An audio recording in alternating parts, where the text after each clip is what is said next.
देखिए सवाल बहुत आसान, आपको यहाँ क्या करना है, पी का मान ज्ञात करना है। और ये सवाल भारी नहीं है।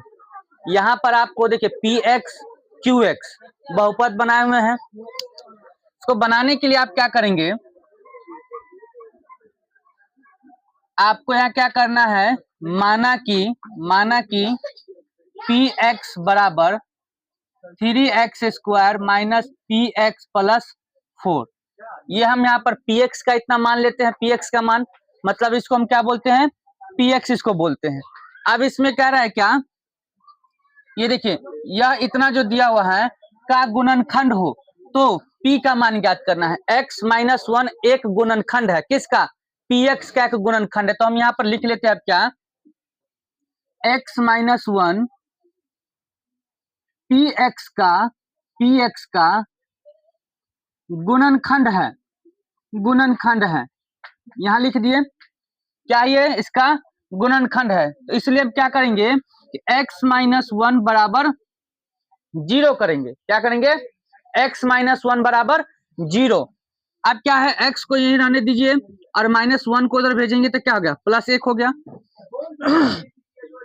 +1 हो गया। यानी कि यहाँ पर x का मान कितना आया, x का मान 1 आया।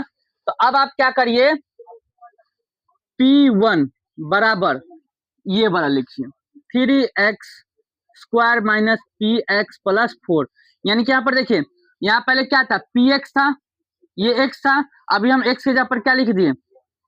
यानी कि आपका यहाँ जो बहुपद दिया हुआ है ना, उसमें आप क्या करिए, x का मान क्या डाल दीजिए, 1 डाल दीजिए और उसको सॉल्व कर दीजिए। आपको यहाँ पर किसका मान आ जाएगा, p का मान आ जाएगा। तो देखिए 3x का मान 1 आया था, तो 1 का स्क्वायर माइनस p है ना, इनटू यानी कि गुना x का मान 1 और प्लस 1 स्क्वायर का 1 हो गया और 1 में 3 से गुना की तो 3 माइनस p में 1 से गुना के p प्लस 4। ये हो गया आपका यहाँ पर।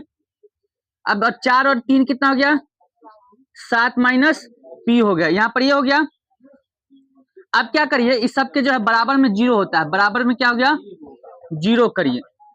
तो यहाँ पर क्या हो गया, माइनस p को यही रहने दिए और 7 को उधर भेज रहे हैं, तो +7 था तो क्या होगा, -7 हो जाएगा। ये माइनस से माइनस कट गया ना। आपका यहाँ पर क्या हो गया, p बराबर 7। ये आपका आंसर होगा। यही कह रहा था कि आप p का मान आपको ज्ञात करने के लिए ये द्विघात बहुपद का, समझ गए।